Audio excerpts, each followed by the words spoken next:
What does it feel like to be in Lisbon in Portugal? It's great. I've been here a lot of times. My parents actually have a house in the Alentejo region. So I've been a lot to Lisbon and a lot to Portugal. And I haven't played here a lot actually. So this is my first time I'll actually do a show with my own music in Lisbon. So it's quite exciting. It's curious though, where in Alentejo did you have a place? It's a village called Alcáçovas. Yeah. You know it? Yeah. It's near Évora.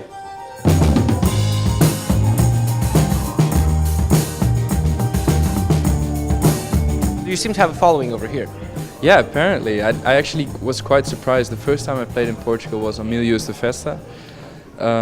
And that was a while ago, and there were so many people there, and so I'd never heard of anyone in Portugal actually knowing about my record or my music. So I was really pleasantly surprised by so many people who really love it, you know, so that was amazing.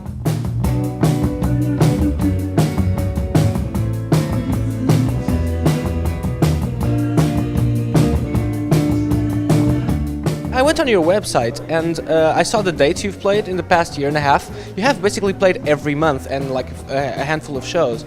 You've basically not stopped for a year and a half now?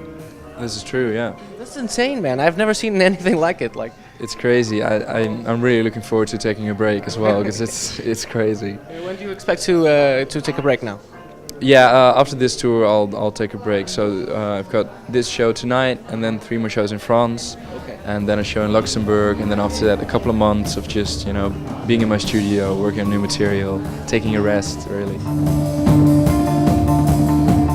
I never really expected anything or planned on anything, but you know, my manager has been working really hard, and my booking agent, as well as in the US as in Europe. You know, I've got 2 different booking agents. They've been really working really hard on the music, and there's so many opportunities about, you know, the record sells well in countries and it's received well. So it's only logical that we play there. You know, I would have loved to play more in Portugal or more in Spain, but there was just no time because there's so many countries.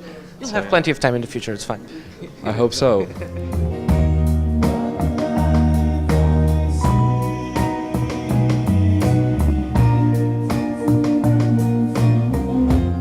Do you think like your music caters to some Dutch sensibility, like for instance, like some fairies? Do you like fairy tales? Like, is it very much a Dutch thing?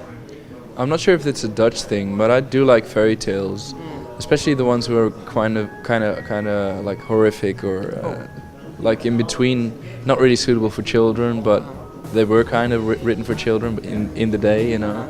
But nowadays they're kind of shocking, and you know, you wouldn't really, those kind of fairy tales, or fairy tales that are more symbolic or more meaningful and have an extra, you know, more symbolic meaning to it. It's very similar to psychedelia and psychedelic music, you know, fairy tales.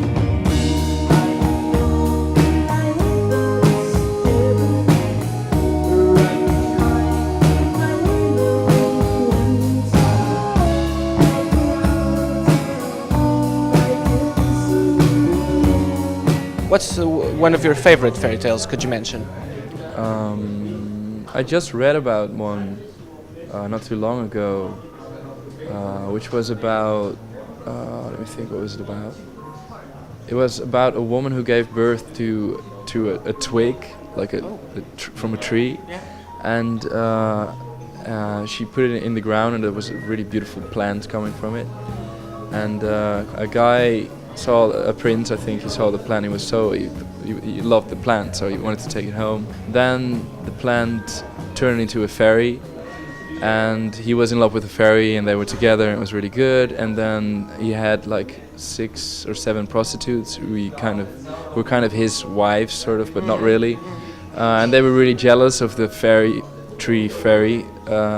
thing, and they killed the fairy and sliced it in a lot of pieces.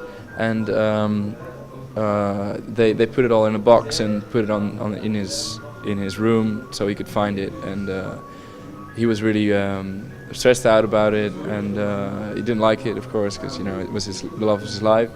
And I think there was a plant there still, and the plant, they put the pieces where the plant was, and the plant turned into a fairy again. And then the fairy told the guy what happened, and I think they tortured all the women who were so cruel. What's the name of this? I think it was the myrtle tree. I think. Yeah, sorry. It's Pretty fantastic, this story. yeah, I think it's an Italian fairy tale from like 1600s or something.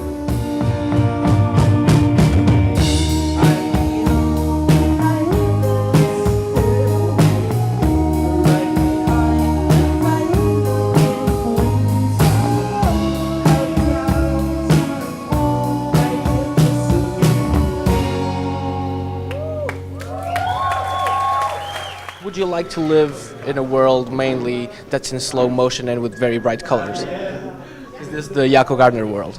Not really. No, I would probably. I really like my dreams, so kind of like living in my dreams a little bit. My dreams are not really like slow motion and with a lot of colors. It's just kind of interesting and vague all the time and unexplainable. Are they more real than what you think while you're awake? Yeah, probably. Yeah, it's a more emotional thing and more. It's more interesting and more mysterious and more. There's much more that's unexplainable and there's much more possibilities as well. Anything is possible in your dreams. So, yeah, I quite like that.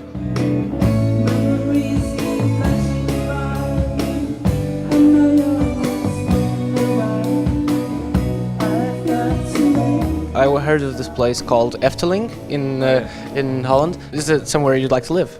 No. It's a very heavily produced place, isn't it? It's mostly about children and parents taking their children there, spending a lot of money there. It's like Disneyland. Would you like to live in Disneyland? No. No. I've never even gone to Disneyland, to be honest. Me neither, but I can imagine it's quite the same way as the. Well, it depends. If they would if they would have like an entire castle there, it might be a very commercial thing. I don't know, but if it's like a castle which is, very well made and very cool, then yeah, I wouldn't mind living there. Living in a castle would be great. If only, I'd go if it was just Alice in Wonderland, then I'd go. Yeah, probably. That would possibly be more fun, I think. Yeah, now it's like all over the place, fairy tales everywhere. Actually, I would quite like to live there actually, even though it's just a small house. Yeah, I changed my mind. I'd like to live there.